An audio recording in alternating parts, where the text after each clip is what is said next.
اور اس لا الہ الا اللہ کا جو مطلب ہے کہ ایک مسلمان کے لیے یہ فرض ہے، ایک بندہ مومن کے لیے یہ فرض ہے، ایک مسلمان کے لیے یہ فرض ہے کہ جب لا الہ الا اللہ کہہ دیا تو اس کے اوپر قائم بھی رہنا چاہیے کہ میرا مرنا جینا اٹھنا بیٹھنا رزق میری عزت میری ذلت میری موت کس کے ہاتھ میں ہے؟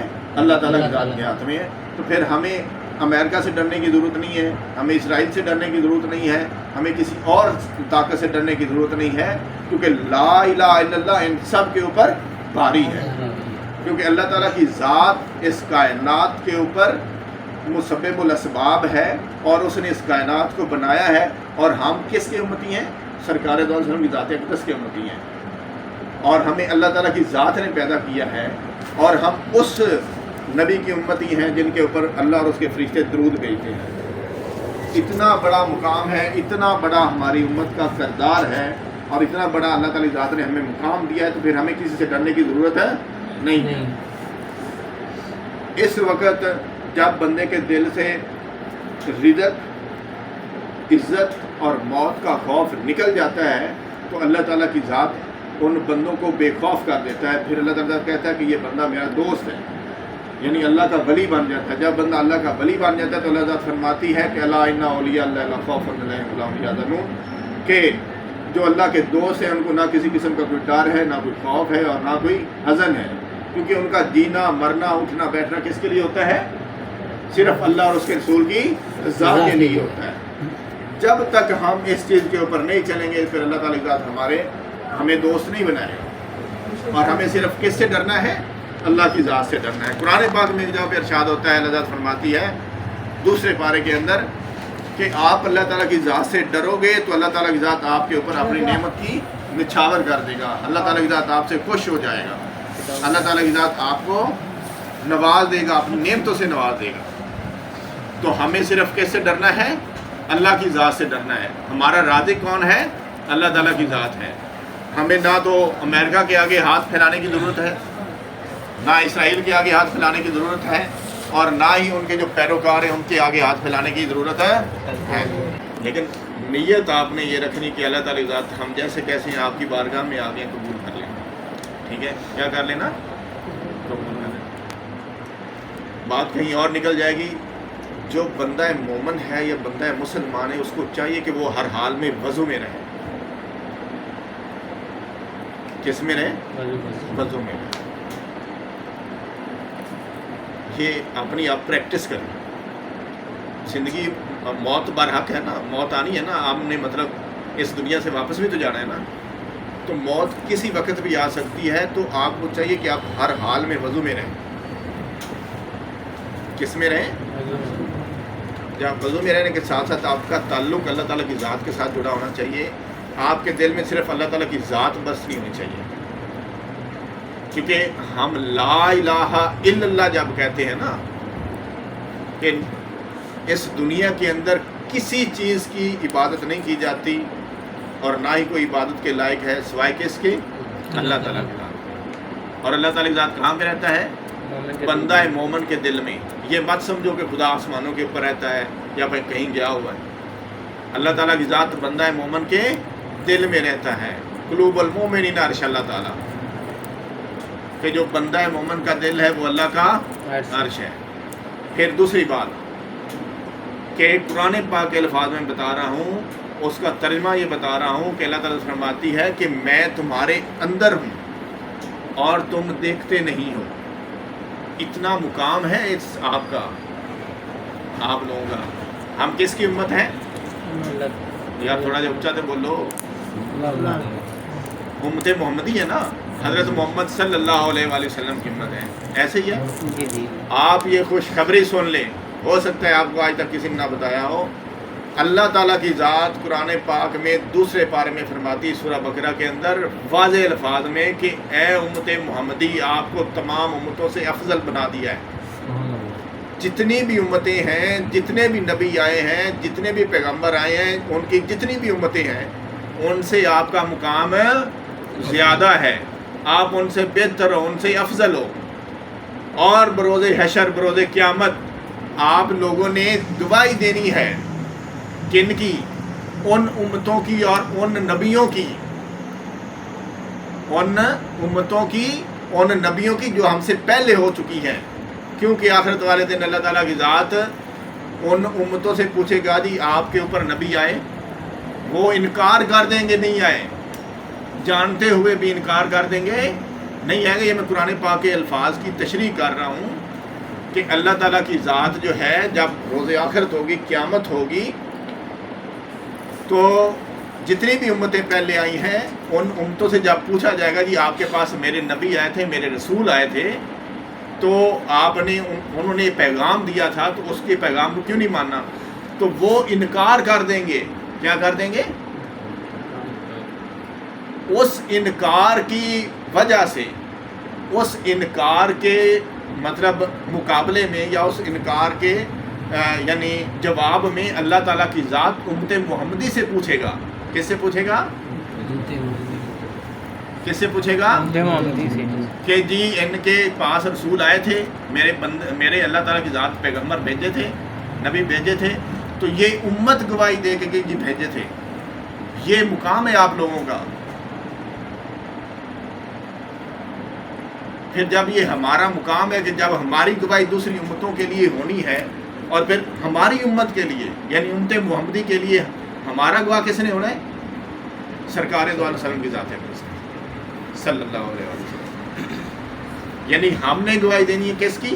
پہلی امتوں کی، کہ یہ ان کے پاس رسول آئے تھے، ان کے پاس پیغمبر آئے تھے، اور ان امتوں نے انکار کر دینا ہے کہ یہ ہمارے پاس نہیں آئے، اور ان کے انکار کے مقابلے میں اللہ تعالیٰ ذات امت محمدی سے پوچھے گا یہاں بتائیں ان کے پاس آئے تھے یا رسول یا پیغمبر میرے آئے تھے یا نہیں؟ تو یہ امت محمدی بتائے گی جی ہاں ان کے پاس یہ رسول اور پیغمبر آئے تھے، اور تصدیق ہو جائے گی، یعنی آپ کی گواہی تصدیق بنے گی۔ پھر اسی امت کو یعنی امت محمدی صلی اللہ علیہ وسلم کے لیے گواہی کون دے گی؟ سرکار دو علیہ وسلم کی ذات ہے صلی اللہ علیہ وسلم۔ یعنی اتنا مقام ہے دوستو آپ کا، تو پھر ہمیں اپنے کردار میں، اپنے اخلاق میں، اپنے رہن سہنوں میں یعنی سردار ہونا چاہیے نہیں ہونا چاہیے؟ ہونا چاہیے یا نہیں ہونا چاہیے؟ جس کی گواہی آخرت والے دن دوسری امتوں کے لیے ہونی ہے، تو ہمارا کردار بھی ویسا ہونا چاہیے یا نہیں ہونا چاہیے؟ ہمارا اخلاق ہونا چاہیے یا نہیں ہونا چاہیے؟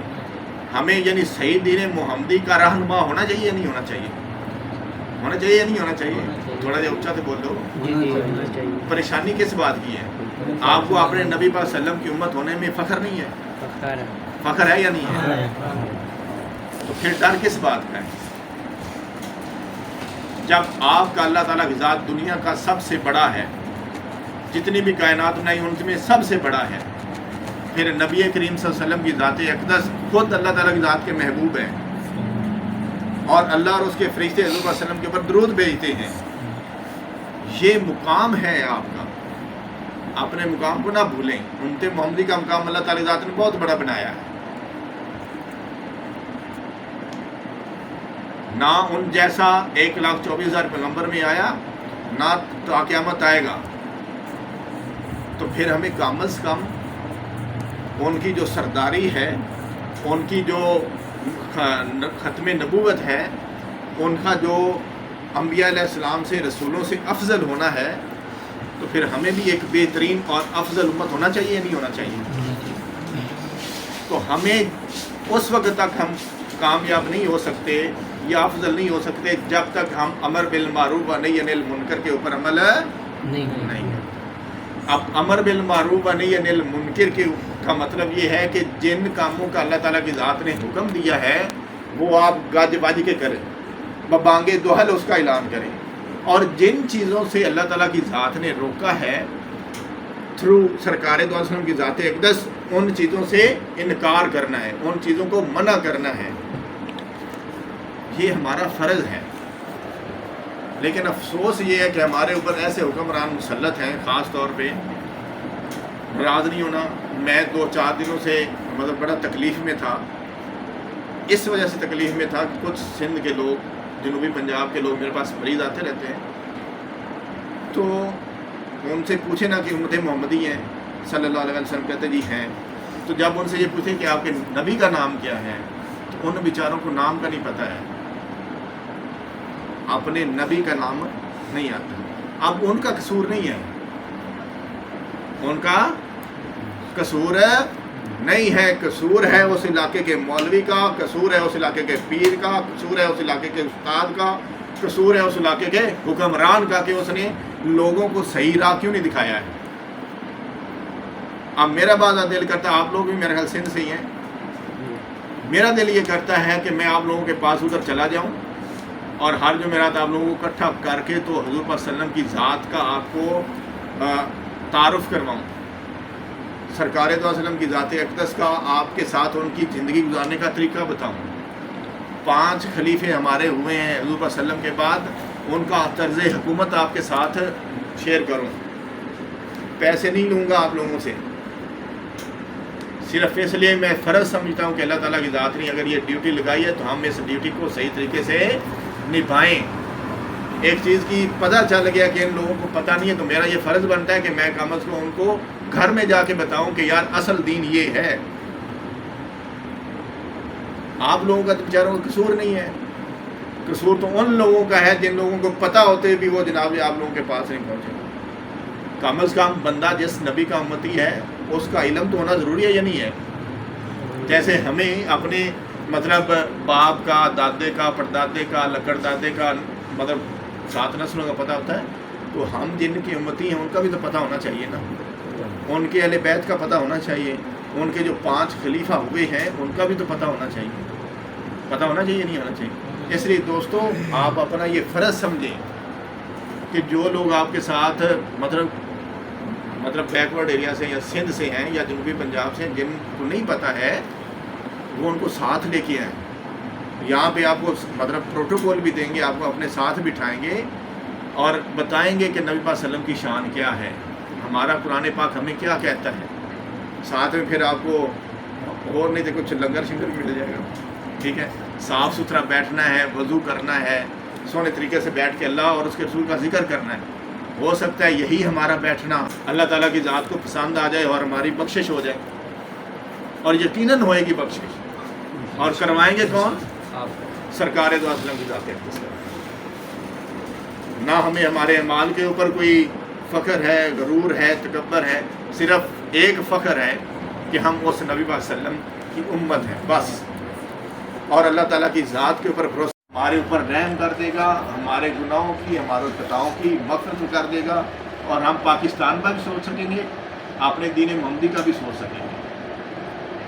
تو جب ہمیں پتہ ہی نہیں ہوگا کہ ہمارے نبی کا نام کیا ہے، خلفاء حضرات کون ہیں، ہمارے پردادا دادا کون ہیں، تو پھر مطلب بخشش تو ہو جائے گی لیکن پھر اس چیز کا سواد نہیں آتا، اس چیز کا سواد نہیں آتا۔